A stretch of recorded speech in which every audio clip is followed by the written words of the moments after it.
Olha só, hoje o Fundo Brasil de Direitos Humanos retoma as participações aqui no Bom para Todos e com um assunto que está em pauta nesse debate nacional há quase 2 semanas, que é justamente o assassinato cruel do Moise Kabagambe, um jovem de origem congolesa. Ele veio viver no Brasil há mais de uma década na condição de refugiado, junto com a sua família. E ele foi morto a pauladas num quiosque no Rio de Janeiro, indo cobrar uma dívida por dias trabalhados e não pagos. Pois é. De acordo com dados do Comitê Nacional para Refugiados, que é o CONARE, o país tem quase 60 mil pessoas reconhecidas como refugiadas. A República Democrática do Congo, que é o país em que nasceu Moise, né, é o terceiro país nessa lista dos que mais tem pessoas reconhecidas como refugiados aqui no Brasil. São 1.050. A Venezuela está em primeiro lugar, 46 mil pessoas. E a Síria é a segunda, com 3.500 pessoas. Ali cerca, né? Eu estou falando aqui os números. A grande maioria desses imigrantes, cerca de 93%, saiu de seu país de origem justamente para fugir de violações de direitos humanos. Mas, ao chegar aqui em território brasileiro, acabam enfrentando uma série de vulnerabilidades. Hoje a gente conversa sobre a situação das pessoas refugiadas aqui no Brasil com o Roque Patucci, que é coordenador geral do CAMI, o Centro de Apoio Pastoral do Migrante, e com a Claudine Shindani, que é congolesa. Ela também integra a equipe do CAMI e vai nos ajudar a entender, claro, como é ser uma pessoa refugiada vivendo aqui no Brasil. E lembrando que o CAMI é uma organização que é importantíssima nessa defesa dos direitos dos migrantes, atua nesse sentido, já teve diferentes projetos, inclusive apoiados pelo Fundo Brasil de Direitos Humanos. E está com a gente, justamente representando o Fundo Brasil, a Adriana Guimarães, que é da equipe, assessora do Fundo Brasil. Pessoal, um prazer recebê-los aqui, muito obrigada pela participação. E eu quero começar questionando justamente a Claudine sobre essa realidade do refugiado, né?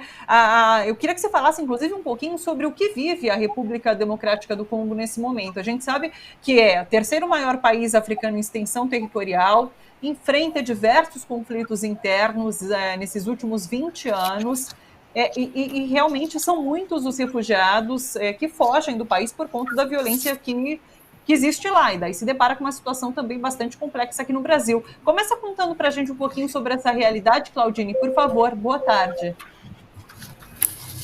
Oi, boa tarde. Prazer de fazer parte dessa conversa, né? A gente vai falar um pouco da República Democrática do Congo, que às vezes tem muitas pessoas que ouviram falar da morte do Moisés e se acordaram assim: puxa, a República Democrática do Congo. Então, a República Democrática do Congo, que é meu país, é um país do centro da África, né? A gente está no centro mesmo da África. Falando disso, como você disse agora, né, na introdução, a causa da saída dos congoleses no mundo é 3 causas, na verdade, né? A primeira causa que é o costume, que não é quase esses dias, não tem muita essa causa não é muito mesmo, porque essa aí evolui, né, referente ao costume, tipo casamento forçado, tipo estudo só para meninos, não para meninas. Então, isso aí é bem pouco. Mas tem causa maior. Causa maior tem 2 causas. Um é maior, até mais que o outro. 2 causas.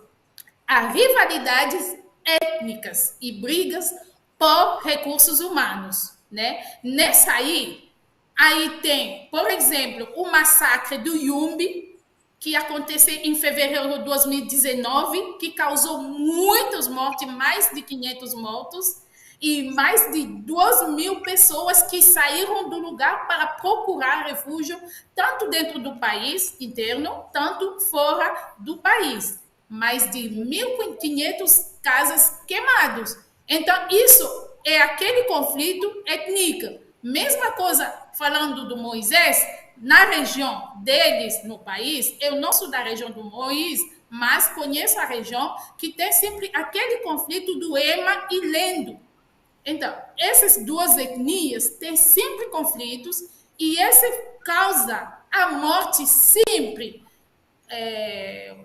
os emas entram na cidade dos lendos, mata todos, e os lendos fazem a mesma coisa. Então, é um conflito que, na verdade, sempre fica assim, rolando, gerando um ciclo. Aí, isso incomoda muitos e gera essa migração. Agora, a causa maior, como eu posso dizer agora, e o principal, que é política. Na verdade, baseado na exploração ilegal dos recursos minerais do Congo, naturais do Congo. A gente tem 12 tipos do minerais no Congo. E isso, eu como jornalista, eu viajei tudo canto do meu país, viajando para aqui, para lá, e experimentei muitas coisas, às vezes, que é difícil até para falar, às vezes a pessoa pensa que você é um filme, é um imaginário, mas são as coisas reais, realmente que a gente vive. De um lado, o governo do Congo, apoiado para alguns países, e de outro lado, os rebeldes do Congo, apoiado para outros países também inimigos, que aproveitam os países, na verdade, da fronteira, da leste da República, que também aproveitando desses recursos para alimentar esses conflitos e que haja sempre essa migração, tanto interno que externo. Então, o cobalto hoje é aquele que atrai o mundo inteiro para o Congo. Essas grandes empresas, a Huawei, eu não sei, Ericsson, LG, tudo, estão lá no Congo por causa do cobalto que a gente usa hoje para computador, para a fabricação de computadores, dos celulares, dos tablets. Então, isso gerou um conflito que, na verdade, se tornou uma guerra civil até, porque é gerado para outras pessoas. E eu presenciei muitas coisas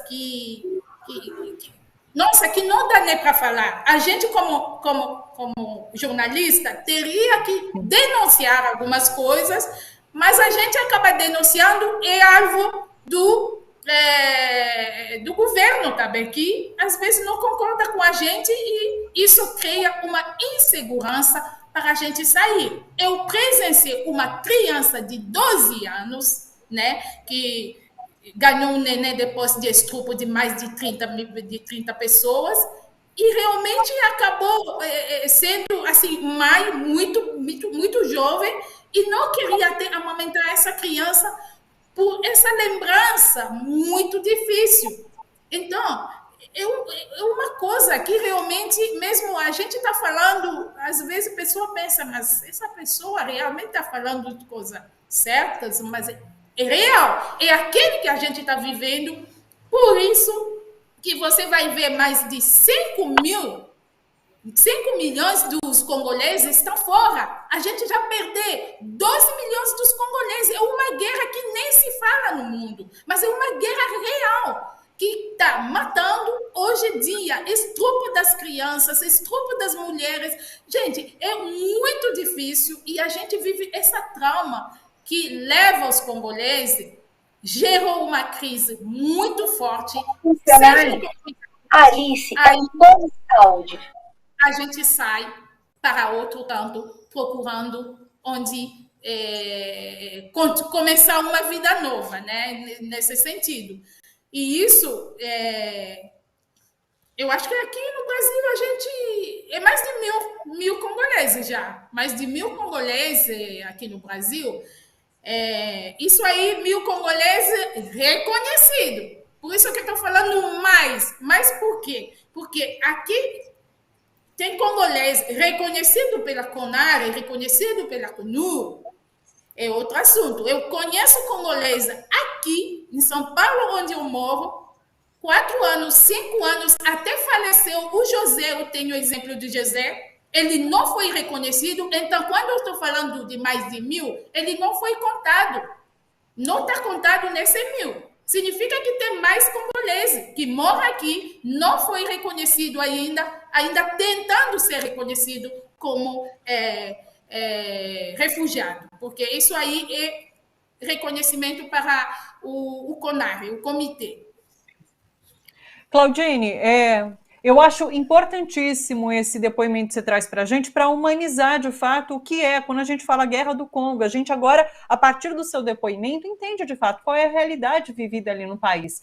Tristemente, a gente foi discutir isso mais profundamente a partir do que acontece com o Moise, né? O que aconteceu com o Moise. E daí eu quero, inclusive, ouvir o Roque nesse sentido. Assim, o Brasil tem uma legislação em relação a refugiados, né? Então, essas pessoas, quando elas chegam aqui, com esse título de refugiado político, existem certas garantias que essa pessoa tem de acordo com a legislação. Então, eu quero te ouvir em relação ao cumprimento dessas medidas, né? Como que você tem percebido? É uma realidade dura do congolês que chega aqui refugiado e dos outros refugiados, é claro, também?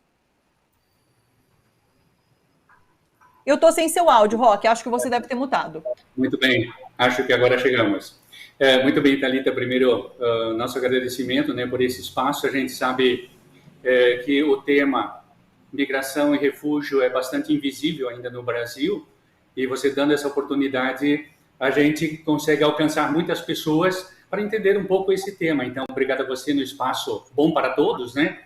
E, ao mesmo tempo, agradecer ao Fundo Brasil de Direitos Humanos, na pessoa da Adriana, parceiro e companheiro do CAMI durante todo esse trabalho e esses anos que a gente vem atuando. Primeiro, é importante a gente entender que a política desse governo é uma política antimigratória. Ela atinge tanto imigrantes como refugiados. E as pessoas estão com dificuldades de conseguir vistos lá no exterior para reunir-se aqui com seus familiares, e isso já há anos. Depois, a Polícia Federal, que há mais de 3 anos não consegue organizar o sistema de agendamentos para poder regularizar os imigrantes e refugiados, deixando essas pessoas numa situação irregular. Os imigrantes e refugiados, eles foram colocados numa pasta especial nesse governo, chamada pasta do Ministério da Justiça e Segurança Pública, indicando que estes são um problema para a segurança pública, quando, na verdade, a segurança pública é que é um problema para os imigrantes e refugiados. Bem, em se tratando de refugiados, temos no Brasil o Comitê Nacional para os Refugiados, que é o CONARE, um órgão colegiado vinculado ao Ministério da Justiça e Segurança Pública, como eu disse, que delibera sobre as solicitações de reconhecimento da condição de refugiado dessas pessoas. Tem um caminho longo para a pessoa obter o status de refugiado. Então, o primeiro passo dele é, chegando no país, solicitar o refúgio diretamente na Polícia Federal, quando chega nas fronteiras ou nos portos, ou também através da Polícia Federal, indo lá na sua sede, ou através das instituições da sociedade civil, que prepara a documentação e envia para o Ministério da Justiça. Segundo passo, aguardar o pedido para que ele possa chegar no CONARE. E aí, Thalita, tem que aguardar com muita paciência. Isso pode levar anos. Mas uma vez aprovado no CONARE, vai ser publicado no Diário Oficial da União. Aí espera mais um tempo e espera para se apresentar na Polícia Federal para retirar a carteira de refugiado. Nós tivemos muitos casos aqui que a gente acompanhou que demoraram até 7, 8 anos para conseguir o status de refugiado. Aqueles que é negado o status de refugiado, ele volta à condição de irregular, ou seja, não consegue fazer mais nada aqui no país, porque, como diz a expressão, sem documento não existo. E então ele não consegue recomeçar a sua vida, e aí ele tem que buscar apoio na informalidade, fazendo bicos, ou, quem sabe, buscando apoio na rede do tráfico de pessoas para tentar outro país, que é o caso de muitos refugiados que estão aqui no país, que hoje estão rumando na direção dos Estados Unidos através da rede do tráfico de pessoas, ou também submetendo-se ao trabalho escravo. Durante esse período, a pessoa tem que fazer trabalhos informais para sobreviver. Então, imagina, 7, 8 anos sobrevivendo à base de trabalhos informais e bicos. Sim. Nos trabalhos, eles podem ficar somente um período curto nesses abrigos e essas casas quando eles chegam. Então, Nós sabemos que em 97 o Brasil implementou o Estatuto dos Refugiados e tem sido referência mundial. Só que na prática não funciona como deveria. A responsabilidade do governo em relação ao refugiado é acolhimento, inclusão e inserção dessa pessoa. Na prática, nós não vemos. Quem faz isso é a sociedade civil ou as igrejas que se colocam à disposição para poder ajudar essas pessoas com uma caridade e não com um serviço público. Sim. Mas quem são os refugiados? Os refugiados são pessoas vítimas de qualquer tipo de perseguição, seja por motivo de raça, religião, nacionalidade, ou pertencer a determinado grupo social, ou por opiniões políticas, ou situações de catástrofes. Essas pessoas chegando aqui podem pedir refúgio. Um exemplo é o Congo, que a gente acabou de ouvir, né? No caso da Claudine que estava falando. E também nós temos outras categorias na migração. E uma delas é o migrante.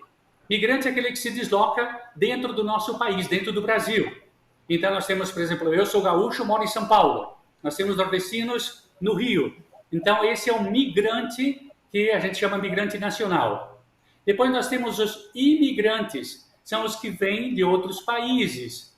E hoje nós temos no Brasil em torno de 1,5 milhão de imigrantes vivendo aqui.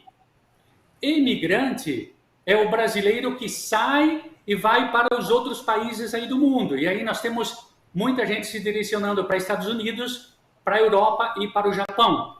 E hoje ultrapassam os 4.200.000. Isso nos dados do governo. Mas, na verdade, com certeza, ultrapassam 6 milhões. Então, nós temos 1,5 milhão de imigrantes e refugiados no país e nós temos 6 milhões de brasileiros fora. E nós temos ainda a categoria dos apátridas, que são aqueles que, por um motivo ou outro, não têm mais nenhuma nacionalidade e também podem pedir acolhimento aqui no país.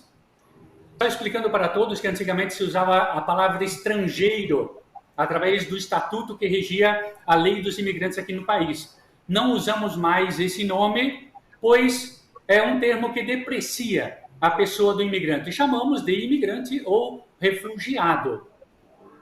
Podemos também chamar essas pessoas, queremos, de migrantes nacionais ou migrantes internacionais. Não é complicado, são diversas categorias, mas todas elas tratam de um ser humano, de uma pessoa. São importantes essas denominações para, claro, a gente tratar com respeito todas essas pessoas e as suas diferenças. Adriana, quero te ouvir agora em relação ao Fundo Brasil. O Roque dizia sobre como é importante a atuação das organizações nessa questão dos refugiados, já que existe não só uma inércia por parte do governo, mas uma política anti-imigração de fato, né? Como que o Fundo Brasil tem atuado nesse auxílio às organizações, principalmente nessa área, nessa discussão em relação a migrantes e refugiados? O que você tem percebido em relação à solicitação, às solicitações que aparecem aí no Fundo Brasil? Conta pra gente. Boa tarde. Boa tarde, Thalita. Bom, eu acho que primeiro é importante explicar um pouco qual é o papel do Fundo Brasil, né, nessa história toda, né? O Fundo Brasil é uma fundação que apoia grupos da sociedade civil, grupos coletivos informais, formais, menores, né, na proteção e na defesa dos seus direitos, né? Então, o Fundo Brasil por si só, o papel dele é apoiar esses grupos. E isso se dá através de editais e cartas convites, processos públicos aos quais os grupos podem concorrer. O tema da imigração é um tema muito caro ao Fundo Brasil, ele está presente no edital geral, que é o edital mais antigo e mais tradicional do Fundo Brasil, desde a sua criação, né? O edital geral ele cobre 13 temas de direitos humanos e a questão do imigrante é um deles, né? O que a gente vem sentindo nos últimos anos é que o recebimento de propostas, especialmente dentro do edital geral, né, hoje em dia a gente tem o edital geral, que cobre esses 13 temas, e também temos editais específicos por temas, né, temas específicos de direitos humanos.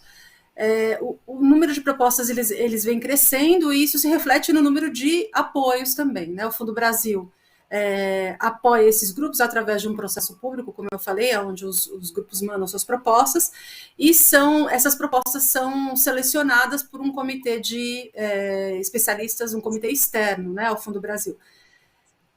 O número de propostas que são selecionadas acaba refletindo o número de propostas que chegam, né? Num passado não tão distante assim, a gente recebia bem poucas propostas, né? Era um número muito menor. E ultimamente a gente tem recebido um número maior que acaba fazendo com que a gente apoie mais pessoas. Isso se reflete no final. O CAMI é um grupo que vem trabalhando com o Fundo Brasil já com diferentes projetos, sob diferentes editais, né? Trabalhou aí no combater o trabalho infantil na indústria da moda. Sem sombra de dúvida, o que acaba ocorrendo, né, que os temas, são muitos temas dentro do edital geral, por exemplo, né, e a sociedade civil está muito mais estruturada em alguns temas do que, por exemplo, o da imigração. Então, a gente acaba tendo a presença de organizações repetidas vezes, né, dentro desse processo, e o CAMI é um desses, é um parceiro muito, muito presente aí dentro do apoio do Fundo Brasil. Mas a gente tem visto novos grupos chegando, como, por exemplo, né, o grupo da Claudine, e isso para a gente mostra que a sociedade civil está, primeiramente, né, mais pressionada, né, sofrendo violências cada vez maiores nas áreas de direitos humanos, mas também com uma capacidade de organização maior, né, que faz com que eles consigam traduzir isso em propostas, em projetos que a gente possa apoiar. Perfeito. Olha, eu vou colocar para vocês aqui o site, inclusive, do fundobrasil.org.br, para que vocês possam conhecer melhor e, claro, auxiliar também o Fundo Brasil de Direitos Humanos, que, de fato, auxilia a atuação desses grupos, como o CAMI que a gente recebe aqui hoje. Pessoal, eu queria ter mais tempo para falar com vocês todos, mas não tenho. Então, quero agradecer demais a pauta importantíssima que vocês trazem aqui para a gente, que a gente possa, inclusive, aprofundar essa discussão numa próxima oportunidade. Claudine, Roque, Adriana, muito obrigada pela participação aqui, pelas falas importantes, e a gente volta a se falar numa próxima, tá bom? Um beijo para vocês e uma boa tarde. Até. Obrigada.